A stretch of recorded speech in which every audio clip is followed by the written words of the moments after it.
John, welcome. Welcome to the Bryan Marshall podcast. We've talked about this, I know, for 6 months at least, about trying to get together and to this is our first show. And I wanted to do this with you as our first show because I have such a history of you.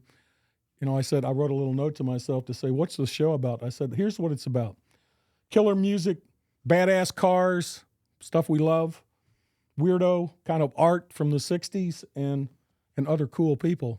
So that's what I want to, I consider you in several of those categories. You've been such a music inspiration to me, but I want to start, if we can, tell them about your new album. The album is going to drop tomorrow night, and then we'll go back to where we began. Awesome.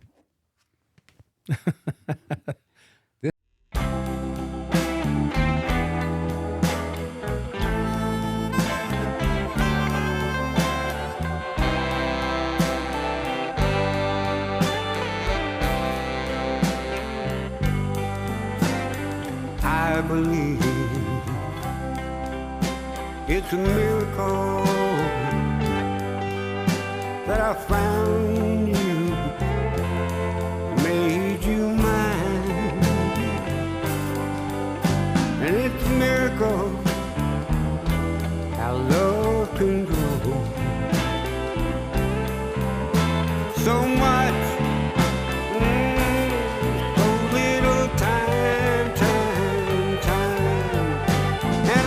This is the new record. It's called the Piney Woods record. It took 2 years to make this, every dime I could scrounge up. I turned 70 years old this year. I probably should have called this record It Took Me This Long. I wasn't ready to do this when I was 20 years old. There is a lifetime worth of craft that went into being ready to make a record like this. It's 9 songs. Chris Rawls has been my partner in this for almost 30 years, and so it was he and I together working to make this come true. You know, and I didn't start by saying we grew up around each other in a little music, and again, I promise we're going to get into that, but I knew you as John Garner, and professionally, you've been Piney Wood for many, many years. That's true. And this album, I've listened to several of the songs, and it seems to have a blues vibe from it. You say that, is that true? I'd say so. We played the Garvin Gate Blues Festival here in Louisville last year. It's been a blues band for a long time. I keep a horn section. It's a pretty big band. But this record stretches it out. I would call it roots music more than blues. What's the distinction? Well, there's a ska song on here, ska music from Jamaica before reggae. Okay. My friend Jerry Forney wrote it. It was originally kind of a country song called When I Run. It's got beautiful lyrics, but I heard it as a ska instrumental, so that's how it is on there. We got Marcia Ball's Power of Love done as kind of a swamp pop. Fire Burned Down, my friend Doug Rogers wrote. It's kind of a slow, sad ballad. So I think we've tried to take the blues band roots and stretch it in as many directions as we were able to go. So the first thing we're going to do is take a little break because I want to play your video intro. Okay. I want them to see that because we're going to say after 70 years, and I've probably known you 55 of those years, here we go with what he's done. And I love, again, walking down the road, as it shows on there, you'll see it. But it reminds me of Mr. Johnson. What was the... Robert Johnson. Robert Johnson and the Crossroads. Yep. The Crossroads of life. I think in his case, he's selling his soul to the devil to be able to play well. But in your case, I think it culminated a life's long effort to create music. And one thing that I want to do on the show generally, as we have a lot of guests on, I said it's really about passions in life. Yep. Some of this I want to talk about is how to make money, and I'm into some of that. Some of it, I started out flying helicopters many years ago, and that was a passion of mine. I always wanted to fly helicopters. So we're going to talk about aviation and hot rods, and I know you're into cars too. And Yeah. I mean, I don't know if young people today, it seems like they don't have that passion that they used to have in a lot of subjects. Everybody I knew back when we were running together could put a clutch in the car, play music, pour concrete, you name it, they could do it. And now it seems like, no, I don't really matter. Play video game, you know. They don't have the skills. And anyway, but let's back up.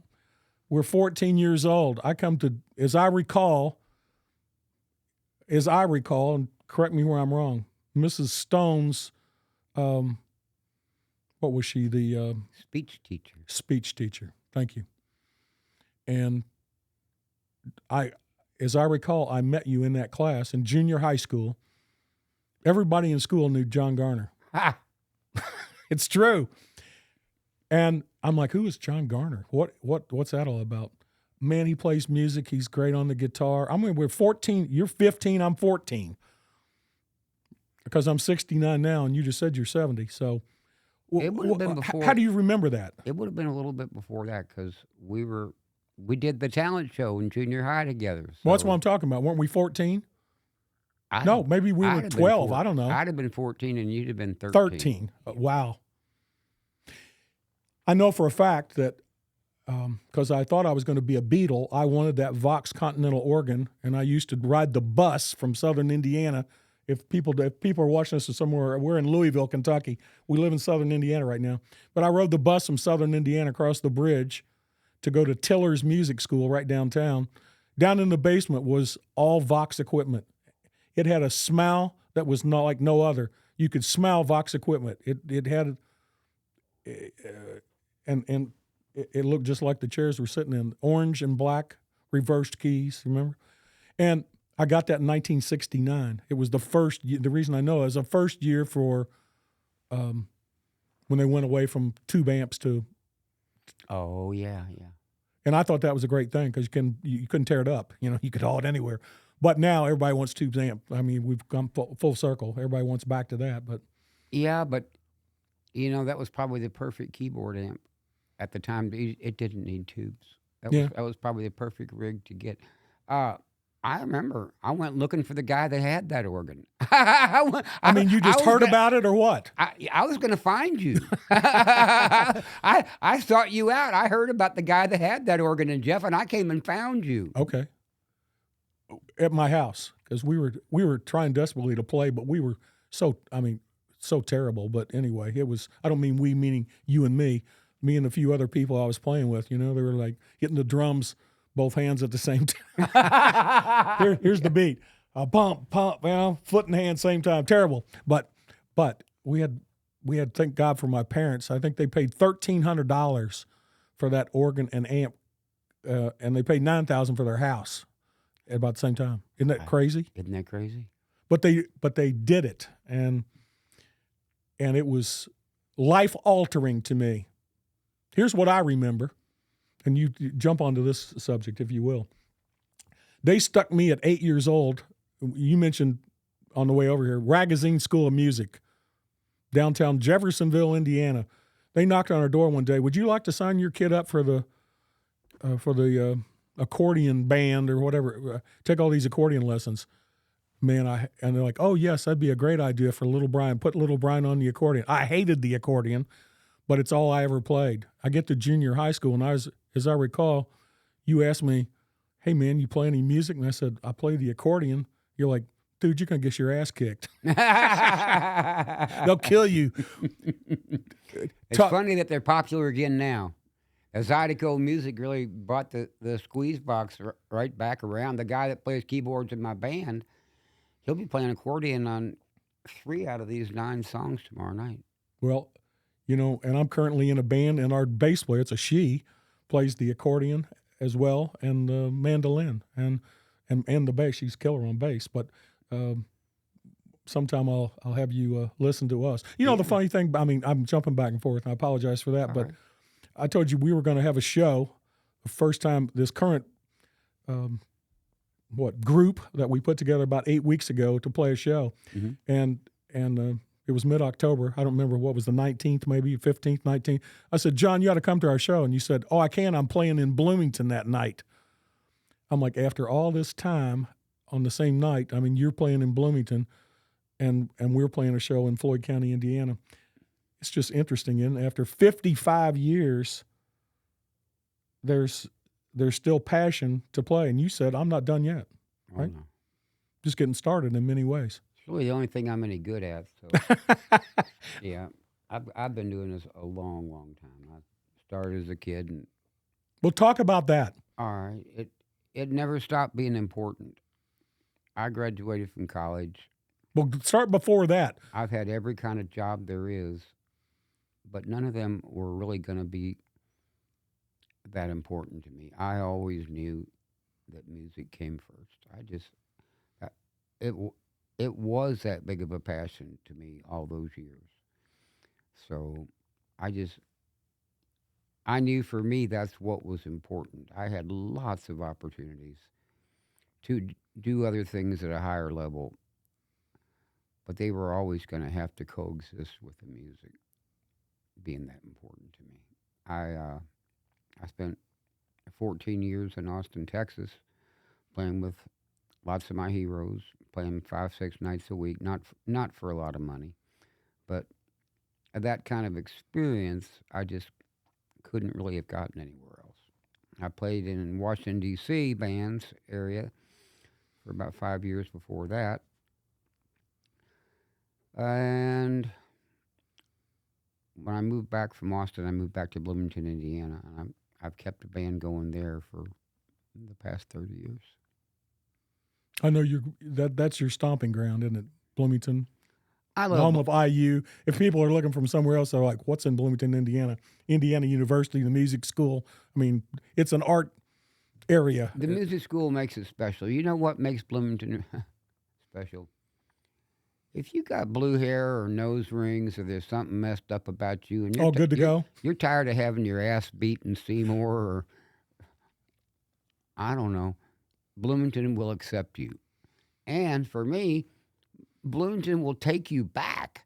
There's been a couple times where I took off from there without having things thought out very well and kind of needed a former member of the city council. I was in Missouri and he's like, no, I was in Colorado and he was like, Piney, you need to come back to Bloomington. I got a basement, just it's always been that kind of place for me. So I don't live there anymore. The cost of living is crazy.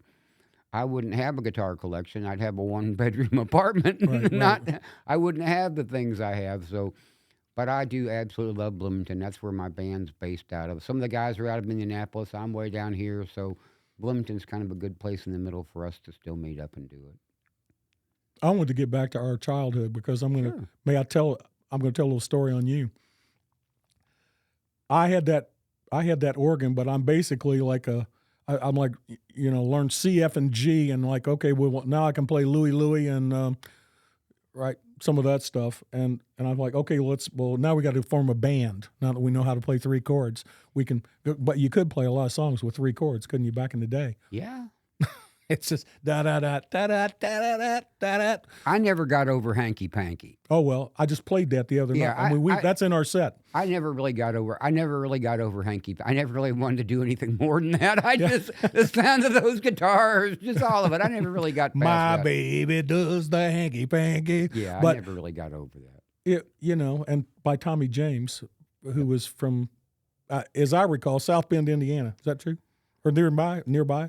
Well, what I read is he was like 14 and he heard that song at a frat party in South Bend, recorded it the next day in Niles, Michigan, but he didn't know any of the words to it, so he pretty much made it up. Those are his words. I think he probably gets half songwriting credit on it or something. I don't know, but he went back and finished high school in Texas and then found out DJs in Pittsburgh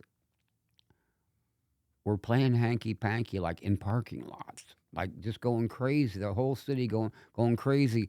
So he thought, let me move to Pittsburgh. And he hired the first band he ran into. They became the Shondells.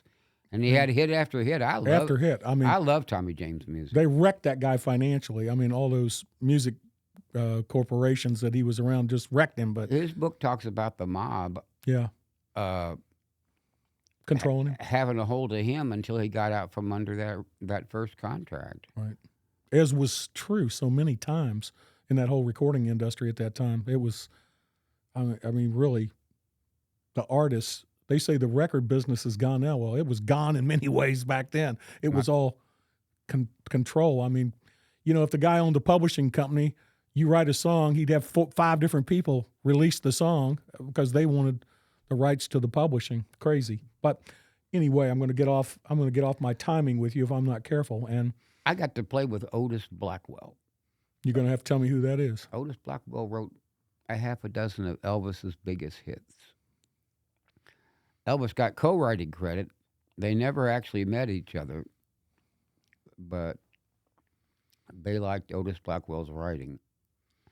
Neat guy, he's from Brooklyn, piano player. Okay. He was still performing when I was living out in D.C., so I got a gig one night as Otis Blackwell's bass player. Okay. And for people who don't know, you started out on the guitar and I mean lead guitar really, and stuck with that for the most part. You're not really. I want to say you're not a bass player. You play the bass, but that's not your thing, is it? I mean, you're singing and You know, when I would go to a new town, I'd play bass. everybody needed a bass player. Everybody needed a bass player. That'd get my foot in the door. That town, the world, the universe, it doesn't need another guitar player. They don't. They're entrenched. So every time I would move to a new town, I would move to that town as a bass player. And I would work, and I would get in with people. And then I'd start getting out to the blues jams, and I'd start letting them know that I could play guitar, and I could sing, and I could lead my own band. I remember when I lived in Chicago for a little while, it was a really famous blues jam there, and all the great players came down there. And I went there for 6 or 7 months. I bribed the doorman. I tipped big. Everybody knew me. Everybody loved me in that place, but they were not going to let me up there. They were not. Nobody knew who I was. I was a young white guy in downtown Chicago, where What Mike is it Bromwell? Who's the jazz guy from Chicago? The band Mike Blumfield. Mike Bloomfield. Bloomfield. Yeah. So finally, at this blues jam, after going there for 7 months, it was the end of the night. They put all the white guitar players up on stage together to get them over with, and none of them sang. And the MC goes to the mic and said, "Does anybody in this place sing?" I didn't give anybody else a chance. I just stomped them. I ran. Hit it. I jumped to that bandstand, and buddy, I beat the hell out of that club. I held court. I wouldn't into that song till they knew who Daddy was. I do not play. I made my name. From that moment on, anytime I went to that club, you want to get up there? Who do you want up there with you? I had to show them one time because they were never going to let me up. You know, one thing I'm going to do on this show, and this is funny. Funny you should say that, because I'm going to give a watch away at every show. And here's the reason for the watch. I'm going to tell a little story. I don't know if you've heard this before, because what you're saying is so true. And in everything you do is timing is so critical. And if you don't jump, leap, push your way in there to sometimes take advantage of the opportunities, you don't get them. So let me think of Jesse Owens. Remember 1936 Berlin. He's a runner in the Olympics. There was a guy, I think it was Matthew. Can't think of his last name, but here that'll even make a better point. He was busting up all the Olympic records, just tearing them to pieces. And he runs against Jesse Owens for the gold medal. And Jesse went around him 0.4 of a second. Jesse goes on to, here's a stamp with Jesse on it, world-renowned success. Everybody still knows his name from 36. You know what the guy that came in 0.4 of a second behind him did? Became a janitor in a school out in California. Nobody ever heard him again. 0.4 of a second. So time, I said, we can't buy it, we can't create it, we can't polish it. Time, to me, is because I think all these things that we're talking about were life passions of yours, and a lot of what made life more interesting to me were passions that I did. And you helped me start all that, and that's why I wanted to have you on first, because you were the impetus for that, for me. So, I don't want to do interviews at this. I want to do interactions, and let me tell you why that was important.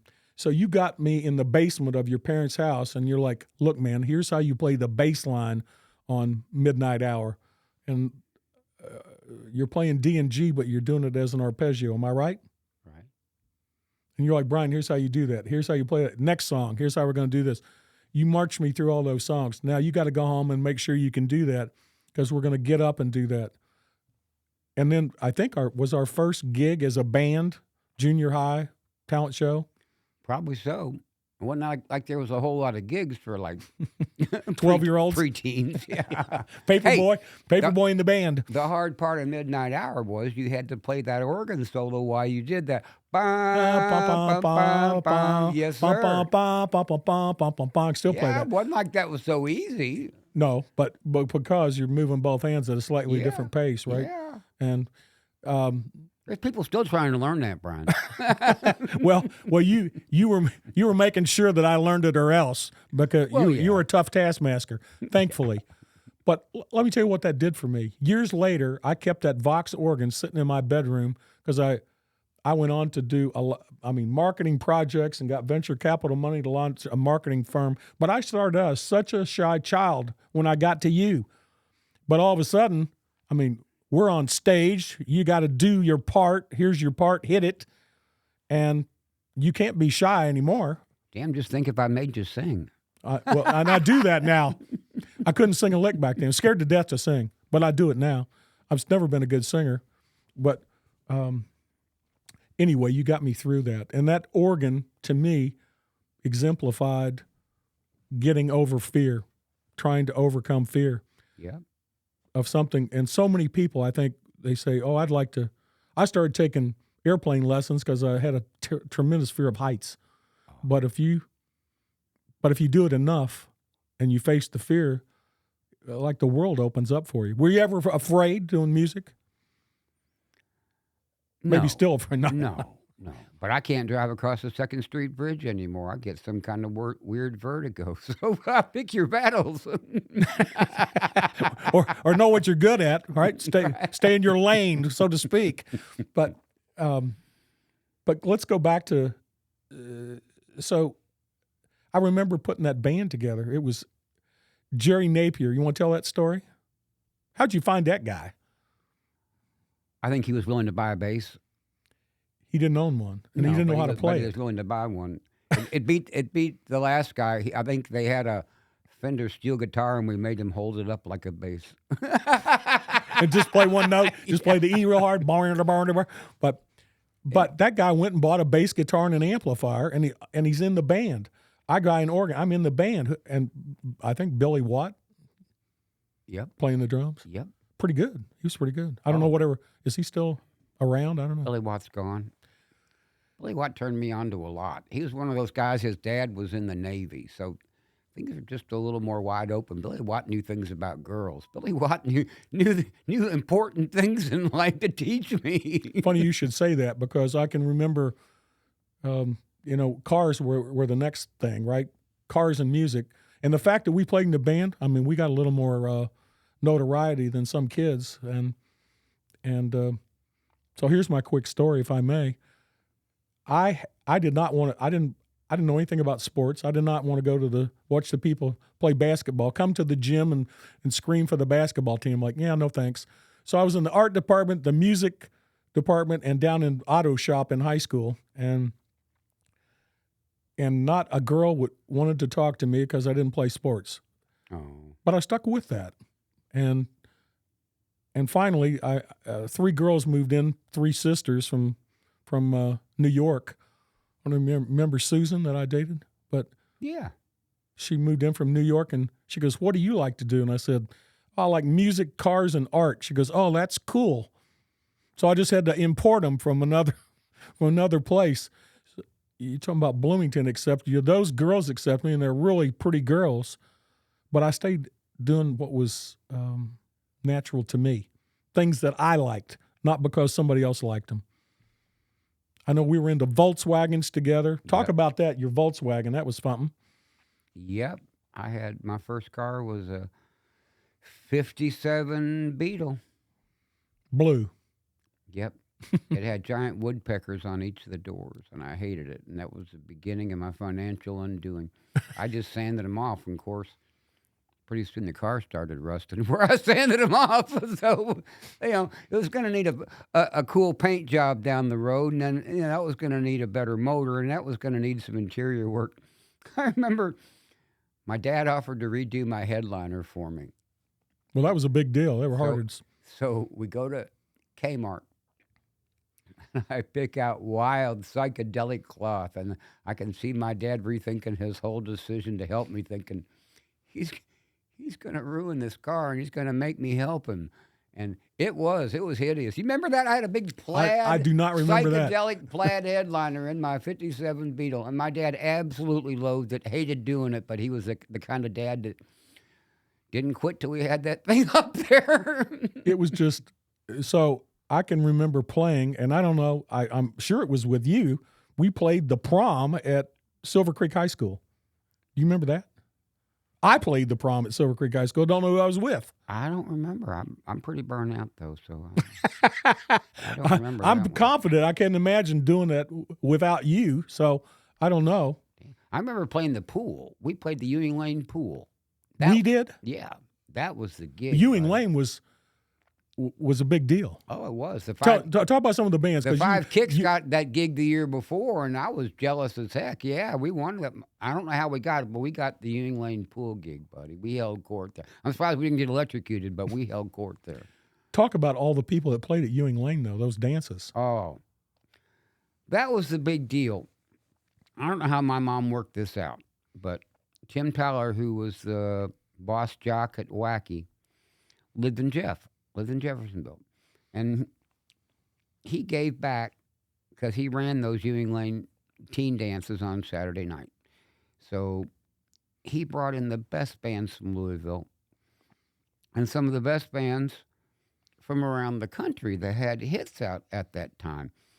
And I was too young to be there, but we live right next door. So my mom worked it out with Mickey Colston, whose husband ran the Parks Department, and Tim Tyler, for me to go, even though I was too young to be there. I was about 2 feet tall. And Tim Tyler would take me backstage and introduce me to all the local bands, all the great road bands. I remember meeting Augie Myers, the keyboard player for the Sir Douglas Quintet. His hand just swallowed my hand up. And Tim Tyler would say, "This is little Johnny Garner. He's got a band of his own." And they'd shake my hand, and then I had to go home. I wasn't allowed to stay any later than that until I was old enough to attend there as a normal teenager. But can you think of other bands? I was just trying to give people that are watching the show, like, okay, well, who else was there? Why was it so important? There's a lot of people there. Well, we can talk about the best band out of Louisville, Marvin Maxwell's there you go. band, Soul Incorporated. That was a wonderful band. Of course, his son Mark plays in the Crashers. And an internet sensation now. Yes, he is with the You're in a Band videos. Yes. Mark's a buddy of mine, and I know of yours. And yeah, I'll tell you a quick story about Marvin Maxwell. When I started a marketing company, he was one of my first 5 clients. He had designed Jammin' John's. Do you remember that? Mm-mm. He created toilet lids that look like pianos and guitars, and he hired me to help promote it.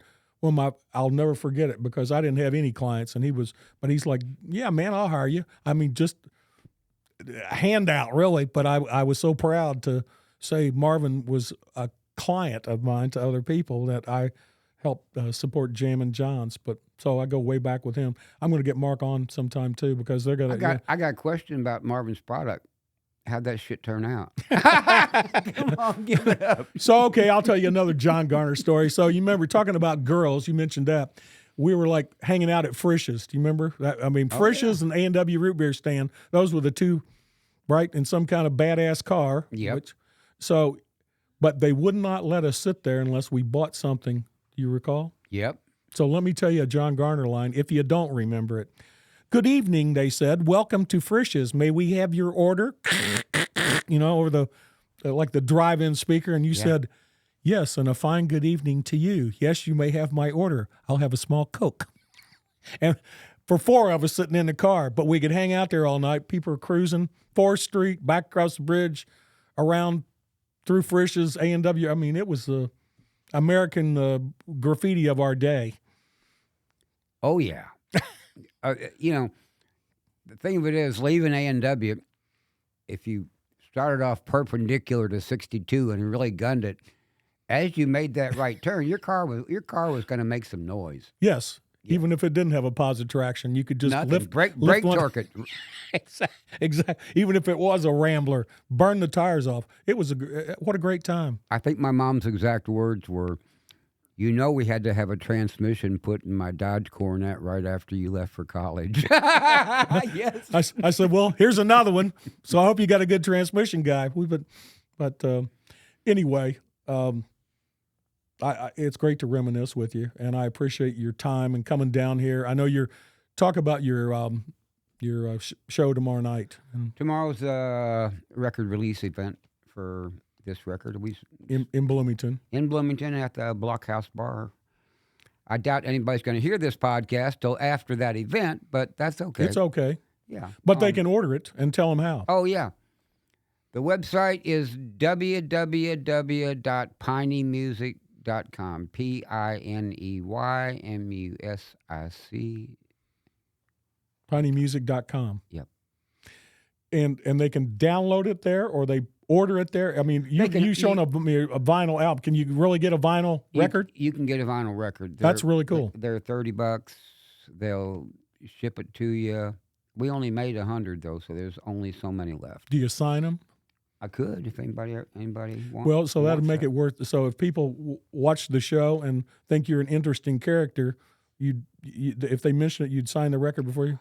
That website has all kind of neat options. You can get a T-shirt, you can get a poster. For $800, I get to pick which guitar out of the collection you get. How about that? Yeah, I mean, we got all kinds of options. The $30, they just start at $30. I don't think anybody has taken me up on it. My doctor actually asked me. He said, I was looking at your webpage. I get to pick the guitar. I said, no, sir, you misread that. I picked the guitar. You ain't getting my 58 Les Paul for $800. No. There you go. You got a few guitars, don't you, John? I got a couple. Yeah. Okay. I inherited money and blew it. Yeah. No, well, you invested wisely. Yeah. How many guitars you got these days? Would you say? Y'all ain't gonna break in tonight, are you? They don't know where you live. I won't tell them.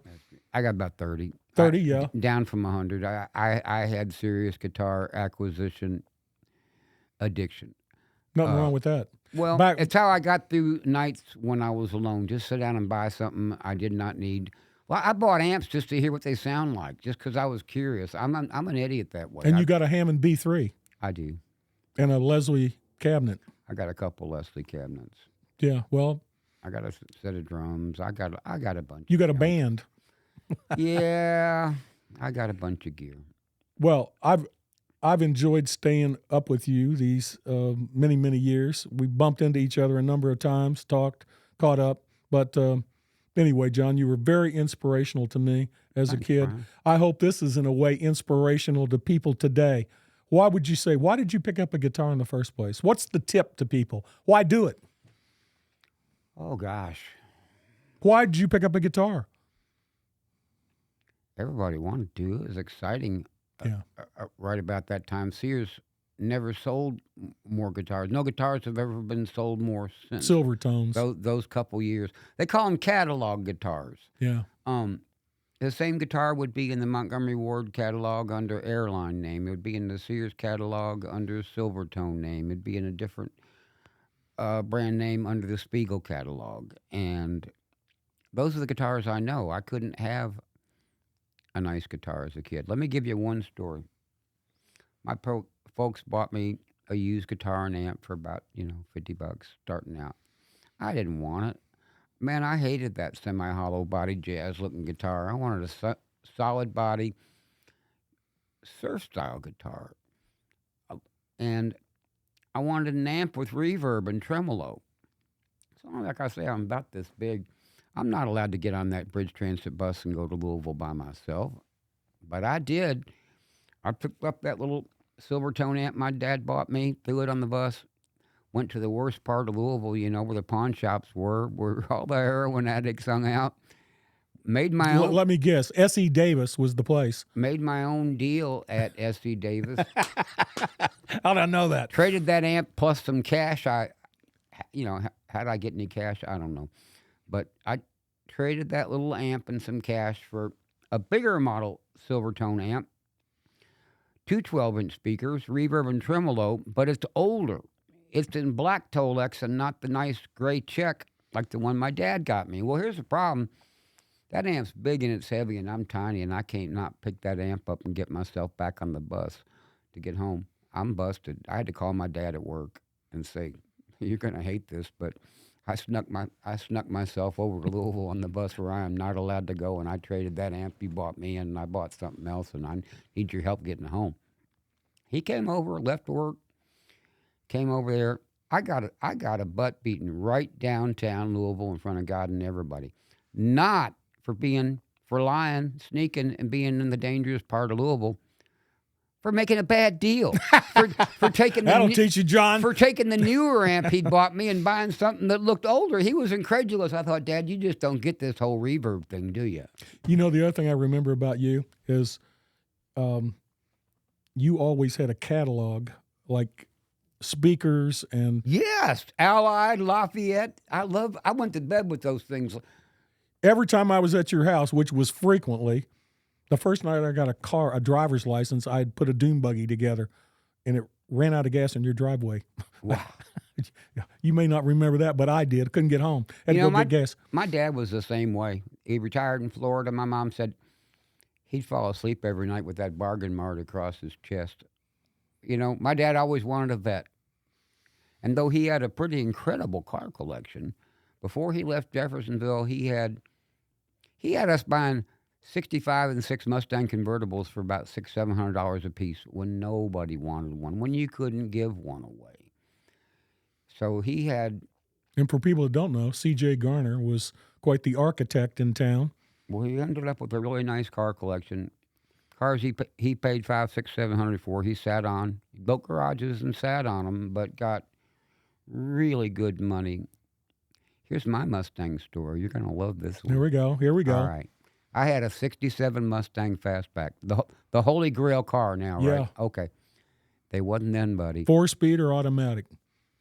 4-speed. Yeah, there we go. 289. 289 4-barrel. Everything you'd want in a hot rod, right? Right. But not then.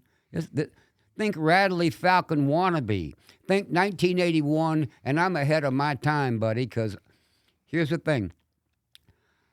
I turned a wrong number with Sylvester Stallone's sister into a blind date. Uh-oh.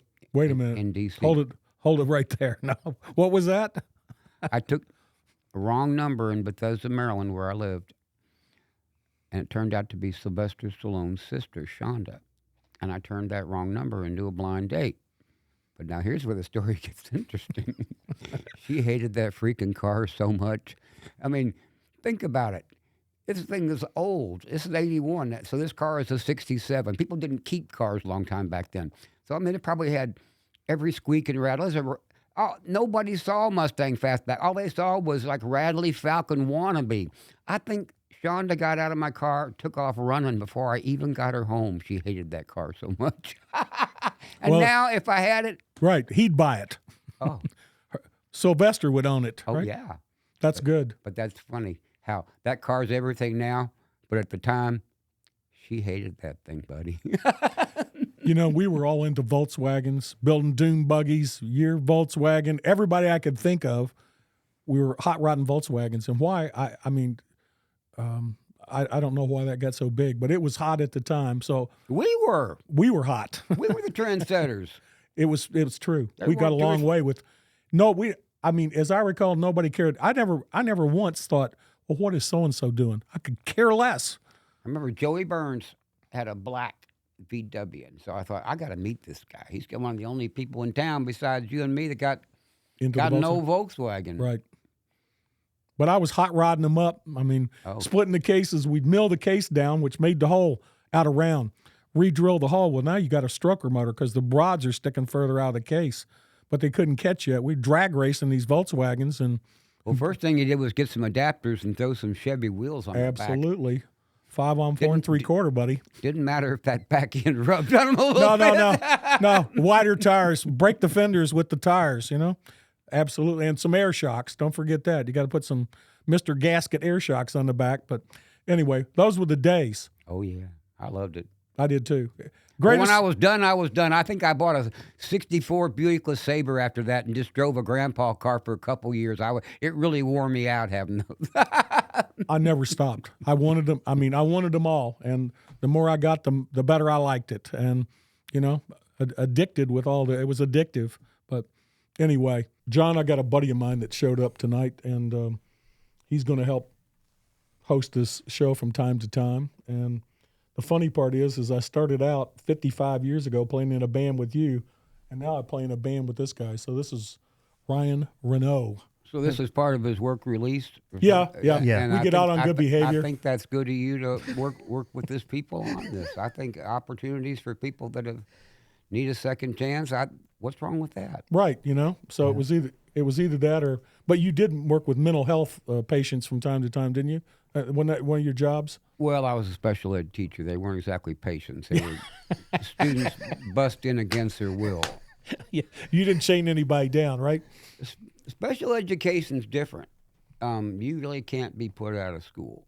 Yeah. You are entitled to services, and they don't make. They will begin the next day somewhere. I met kids I met kids wherever I could offer those services as a homebound teacher, and he really was. There were a lot of crazy. You graduated in what? What was that? Special ed or whatever? Yeah. Special ed. Yeah. And you taught school. At 40, I went back and got a master's in education. Good for you. So I could be a special ed teacher. Oh, yeah. Couldn't get drinking 6 nights a week. I had to kind of reinvent myself. Well, I got speaking of married and had a that, kid, so I've been sober for 17 years. Damn. It was the best thing I ever did with my life. I thought I drank for a living for the longest time, and, you know, I ended up with a white Rolls Royce in the garage, a nice house, and no friends left. I ran them all off one at a time. Mm-hmm. I still do it all. You got any left? Friends or Rolls Royces? Or both. So anyway, you gotta listen to this. Tell him your story. This is crazy. This guy. Thank you. First, John, it's pretty cool being here with you. Thanks. Yeah. Can I ask John a question though?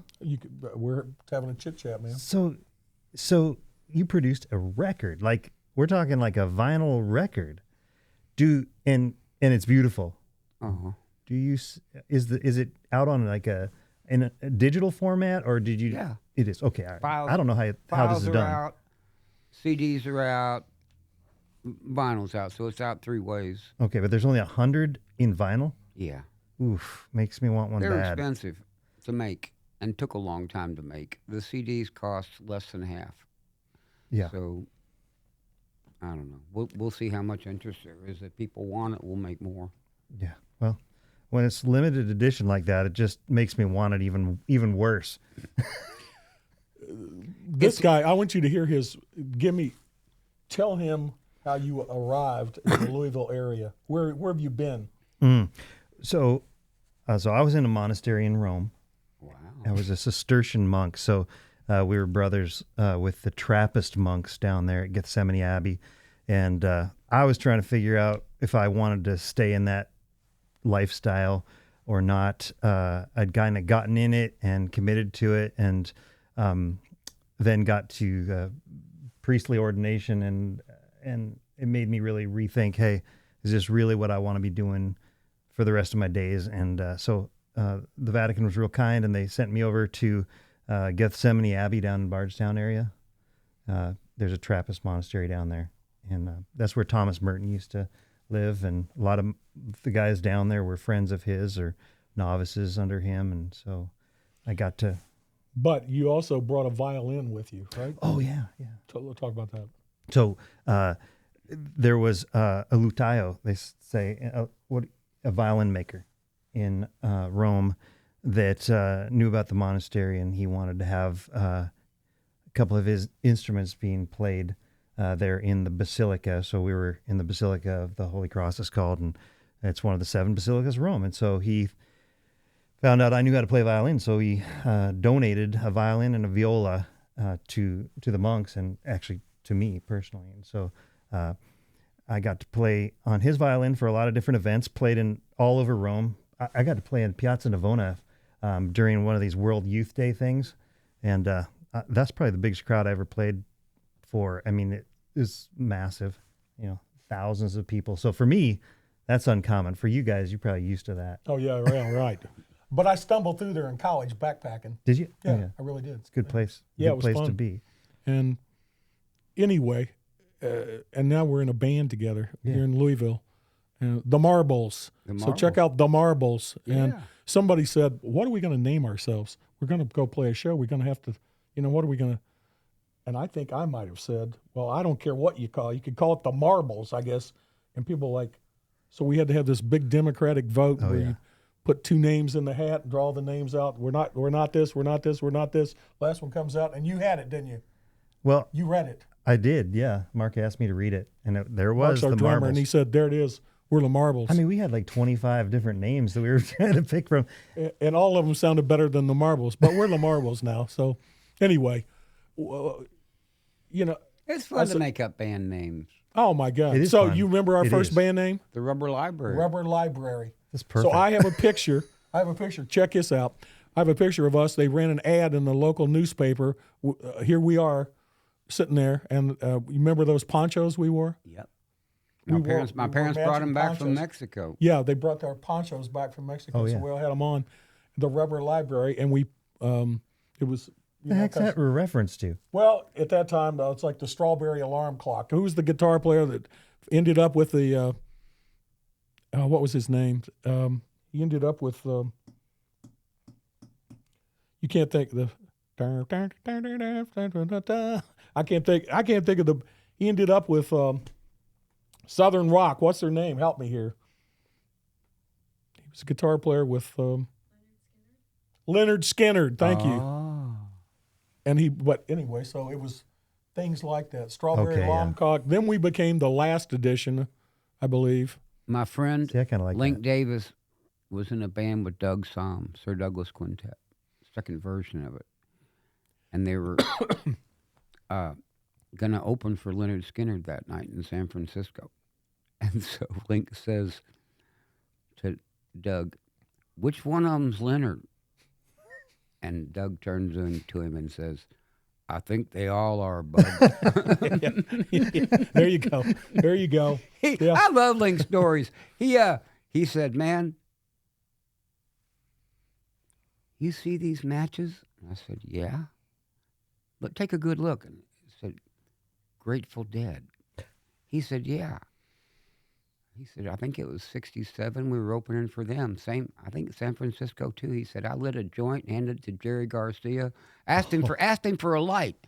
I gave me these matches." He said, "I never saw that joint again. I'm still pissed, but I do have the matches." There you go. So only John could get you in trouble constantly, So running around with this guy was something. And I think he's got a little trouble left in him. oh yeah, trouble. he said, "Well, a guy said, well, John, is this album?" I said, "That's certainly not the end." He goes, "Oh no, man, I'm just getting started." Yeah, that's what we want to hear. I'll do more. I don't think I'll make another album. I think I'll do singles from here. I don't know how to market this really. These things have changed so much. If I can get a great song, I won't go to this much trouble, but I'll do them one at a time from here. I'll spend the money it takes in the studio. I'll do the work it takes, and I'll see if I can promote that song one at a time from here. But I just wanted to make one album. This is in mono. You know that? This is in mono. Can you tell it when you play it? I mean, can you? Yes. The producer said, "You'll gain nothing by doing this in stereo." Okay. He said, Predicated on what you're playing it on? He said, laying it back,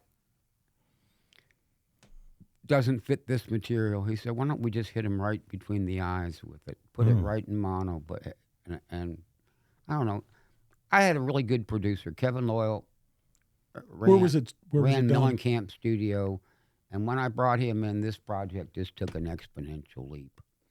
Talk about you had part of the crew from Mellencamp, because if people don't know, Mellencamp's from Seymour, Indiana. Right, and lives in right down the lives road in from Bloomington and did the bulk of his recording, there. those hit records right there in Bloomington with a lot of people I know. So a lot of great stuff went down. A lot of stuff got learned, and bringing this producer in just made all the difference.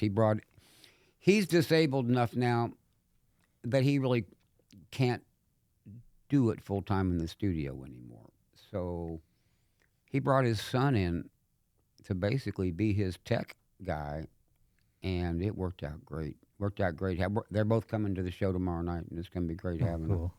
His son's a singer-songwriter. He's probably going to do something, but it was great having both of them in the studio. So this guy's played with a bunch of orchestras playing the violin.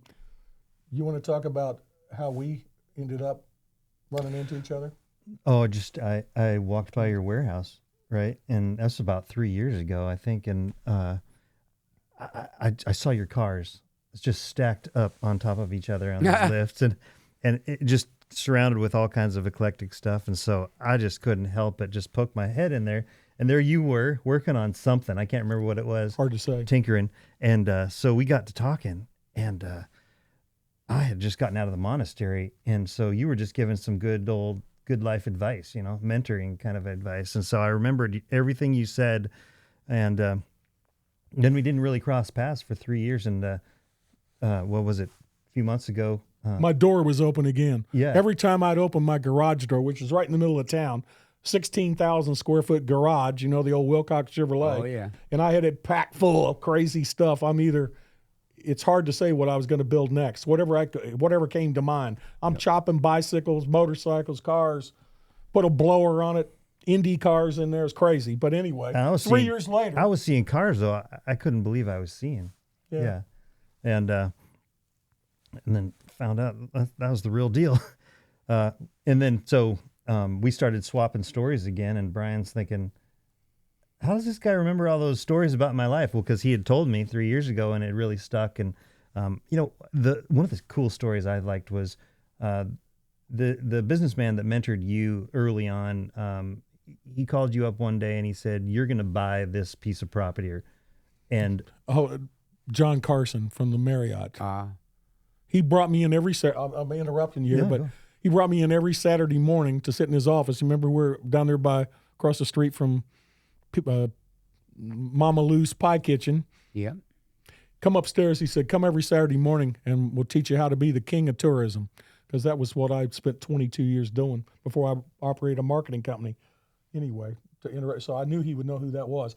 Yeah. And here's what he said. He said, see those apartments there in back of the hotel? I said, yes, sir.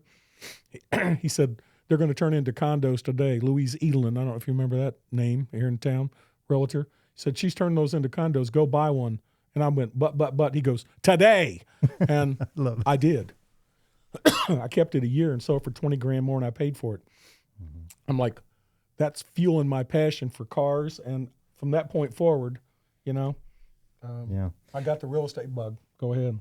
Yeah, so we got to talking again, and we got onto music, and I was in the community orchestra over there in New Albany. Loved it, absolutely loved it. But I was sitting there in front of sheet music and thinking, I've done this since I was 9 years old, and I want to do something more. I want to feel music. And Bryan said, well, I got this band. Why don't you come down and join us? Bring your violin. Don't bring your violin, whatever. Just come in and join us and sit around, listen, whatever. And so he told me the time and date, and I was there with the violin, and I just got it out, and there's no music. He said, what would I play? Like what songs? Remember that? Yeah. But because you were walking that day. You came through downtown to go across the walking bridge, and I said, as tears go by, Rolling Stones. So going back across the 2nd Street Bridge, he's like, you look it up and you listen to it. And I did the whole way back home. And I thought, that's a really beautiful piece of music I hadn't heard in a long time. And So I did show up for the band practice, and there I was, just no music, which I've never done that. And I mean, I had said this little silent prayer that God help me to like find a way to just, like, I don't know, be impromptu with music, love it, play it, and not have to like follow this script, or a conductor. And that's what the band has been. And it's been great. I love it. Playing like in ways I've never been able to play before. And I'm really grateful. So it adds so much to the band to have this got a feel for basic theory around the major scale? Educate me. Well, if you do, teach him. Okay. He's trying to right now. He started out, he's still at it. So he's like, okay, Bryan, you're playing a C. When the C is the major, skip a note, right? So that's a C chord, right? If you move it up, just keep that same pattern and you move it up one note. What is that? Every note in the major scale has a corresponding chord that goes with it, which is why when you play with people that have played for a while, whatever key you're in, if you're playing in G, they're holding up 6 fingers. You better be playing an E minor. That is the chord. If you start on the do, if you just do out the do, re, little simple do, re, mi, and you're in the key of G, by the time you get up, make G your 1, by the time you get up to number 6, that's E. Yep. And that chord that goes with it, just by playing every other note in that scale, is an E minor. So you. So here's what he's showing me. So C, simple bit of theory. You play the piano. That I don't want to go No, into I don't really play a piano, but I mean, in violin, we do play it in key. You're in a key, right? G it's or nice. C or... Piano's so nice because like it's laid out so. Yeah, linear. you can see it. Guitar, there's several ways to places to play those notes, but piano, it is laid out so nice and linear. Like you show somebody a piece of theory in the key of C, it's all white keys. I mean, it just could not be simpler. If you can't get this, you're either making it too hard or something, but I mean, it ought to be just self-explanatory. All white notes. This is pretty simple stuff. 1, 2, 3, 4, 5, 6, 7, 8. I love it. So here's what he was trying to explain to me. So you're playing the C, C's the root note. C, skip 1, So there's that chord. Yep. Move that same pattern up 1. Now you're at D as the root note. That would be a D minor. D's not the root note. C is still the root note. Really? You're starting on a D, which is the second note in the C C major scale. Oh. C scale. The root doesn't change. You're still in C. But it becomes a D minor. Yeah. Off plus, and then we're moving up one more to the E minor. Yep. To F then. Yep. To, when you G. take this through all the way, I'm trying to to A explain. minor. If you take the C major scale and you play a C, skip the D, play the E, skip the F, play the G, gives you C major scale. Move up to the second step in the scale. That's a D. That's 2.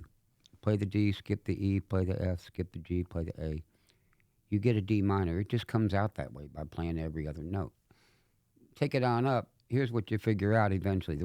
If you're trying to find the notes, the chords that go with each note in the scale. The 1's always major, the 2's always minor, the 3's always minor, the 4's always major, the 5's always major, the 6 is always minor, 7's a half diminished, 8 is 1 again. It's really, really fine.